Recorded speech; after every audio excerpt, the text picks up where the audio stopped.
গণমাধ্যমের অভিভাবক হওয়ার দায়িত্ব আমার। একটা দেশে গণতন্ত্র চলতে পারে না যদি সেই দেশে স্বাধীন গণমাধ্যম না থাকে। আমাদের সামনে এক নতুন সম্ভাবনার দ্বার উন্মোচিত হয়েছে। আমরা যদি অতীতের মতো ভুল করি তাহলে আবারও এই সম্ভাবনা ভিন্ন পথে হারিয়ে যাবে। সেই কারণেই আমাদের সরকার প্রথম থেকেই কেবলমাত্রই ক্ষমতায় যাওয়ার জন্য কথা বলেনি। আমাদের সরকার সেই কারণেই ক্ষমতায় গিয়ে আমরা কি করব সে কথা প্রথম থেকেই আমরা বলতে শুরু করেছি। আমরা বলেছি ক্ষমতার এই পরিবর্তনের মধ্য দিয়ে আমরা দেশে একটি নতুন বাংলাদেশের সম্ভাবনা তৈরি করব। আমাদের নেতা তারেক রহমান বলেছেন, তিনি দেশে এসেছেন, সরকার গঠন করেছেন, তার আগেই তিনি বলেছেন আই হ্যাভ এ প্ল্যান, তার একটা পরিকল্পনা আছে এবং সেই পরিকল্পনার মধ্য দিয়ে আমরা একটি নতুন বাংলাদেশের পথে ধীরে ধীরে ধীরে ধীরে এগিয়ে যাব। আমি আপনাদের কাছে দোয়া চাই এবং এই কাজগুলি আমি একা মন্ত্রণালয় করবে না, মন্ত্রণালয় এই কাজগুলি করবেন মূলত গণমাধ্যমের কারণে।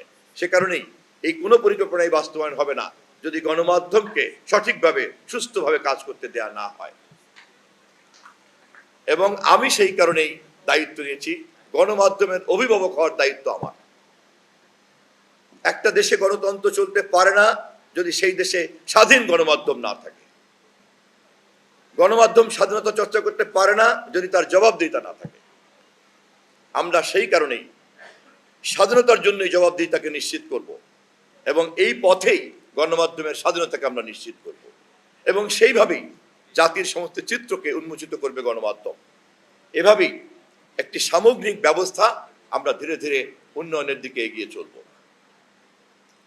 ভাষা দিবসের সঙ্গে এই আলোচনার সম্পর্কটা কি?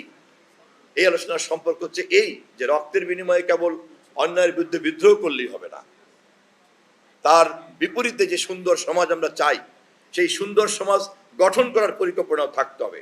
তা নয় শুধু বারবার আন্দোলন হবে, বারবার রক্ত যাবে, জীবন যাবে, এক একটা ইতিহাসের পাতা তৈরি হবে, কিন্তু মানুষের কিন্তু ভাগ্যের পরিবর্তন হবে না। সে কারণে আমাদের নেতা দেশনায়ক তারেক রহমান এবার সরকার পরিবর্তনের আগে, ক্ষমতা পরিবর্তনের আগেই কিন্তু 31 দফার রাষ্ট্র মেরামতের কর্মসূচি দিয়েছি আমরা, সংস্কারের কর্মসূচি দিয়েছি আমরা, ইশতেহারে আমরা আমাদের সমস্ত পরিকল্পনার কথা বলেছি। এই প্রথম বাংলাদেশে ক্ষমতায় যাওয়া একটি রাজনৈতিক দল প্রথম থেকেই লাগাতারভাবে এই কথাগুলিকে আমরা প্রচার করেছি, যাতে আমরা জনগণের সাথে এই প্রতিশ্রুতিতে আবদ্ধ থাকতে পারি এবং এই প্রতিশ্রুতিগুলিকে আমরা বাস্তবায়ন করতে পারি। আমি একটু প্রশাসনের মনোযোগ আকর্ষণ করতে চাই। আমি জানি আপনারা সবাই খুব বিজ্ঞ প্রশাসন। আমি যেহেতু সরকারের পক্ষ থেকে এই জেলার প্রশাসনের অভিভাবকের দায়িত্ব পালন করতে হবে যতদিন মাননীয় প্রধানমন্ত্রী ইচ্ছা পোষণ করবেন, সেই কারণেই একই সঙ্গে গণমাধ্যমের মাধ্যমে আমি আমার রাজনৈতিক সহকর্মীদেরকেও জানিয়ে রাখতে চাই, আমাদের দেশের গণতান্ত্রিক ব্যবস্থায় সাংবিধানিক পদ্ধতিতে জনপ্রতিনিধি একটি অংশ যখন প্রশাসনে যুক্ত হয়ে পড়েন তিনি তখন কিন্তু নির্বাহী বিভাগের সদস্য হয়ে যান। সেই অর্থে আমি কিন্তু গণপ্রজাতন্ত্রী বাংলাদেশ সরকারের মনোগ্রামকে বহন করি এবং আমি একজন কর্মকর্তার পর্যায়ে পড়ি, আবার একই সঙ্গে আমি জনপ্রতিনিধি। ফলে সাধারণ একজন জনপ্রতিনিধির সঙ্গে নির্বাহী বিভাগের যে পার্থক্য বা আইন বিভাগের সঙ্গে নির্বাহী বিভাগের যে পার্থক্য, নির্বাচিত সরকার এর মাঝখানে কিন্তু দায়িত্ব পালন করেন।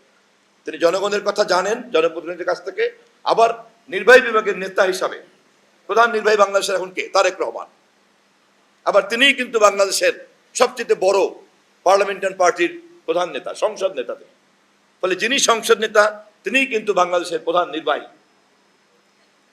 এই কারণেই প্রশাসনের সঙ্গে জনপ্রতিনিধিদের এই সম্পর্কটা যদি পরিষ্কার না থাকে তাহলে অহৈতুক কিন্তু অনেক ভুল বোঝাবুঝির জায়গা তৈরি হয়।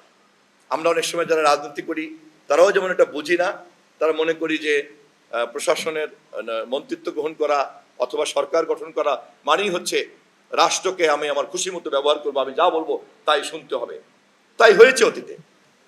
এদেশের প্রত্যেকটি বাহিনীকে দলীয় বাহিনী হিসেবে ব্যবহার করা হয়েছে, প্রত্যেকটি প্রশাসনকে দলীয় বাহিনী হিসেবে ব্যবহার করা হয়েছে। আজকে এই প্রশাসন দাঁড়িয়ে আছেন, আমি আপনাদেরকে ব্যক্তিগতভাবে বলছি না, কিন্তু এই কথা তো মানুষ দেখেছে। এই প্রশাসনই তো ছিল যে অন্যায় অত্যাচারের বিরুদ্ধে রক্ত করে আজকে আমাদের এই পরিবর্তন আনতে হলো। সেই অন্যায় অত্যাচার তো কোনো নতুন প্রশাসন বা ভিন্ন কোনো প্রশাসন করে নাই, ইচ্ছায় অনিচ্ছায় তাদেরকে দিয়ে করতে হয়েছে। যারা অনিচ্ছায় করেছেন তাদেরকে আমি সম্মান করি, যারা ইচ্ছায় করেছেন তাদেরকে অবশ্যই চিহ্নিত হতে হবে।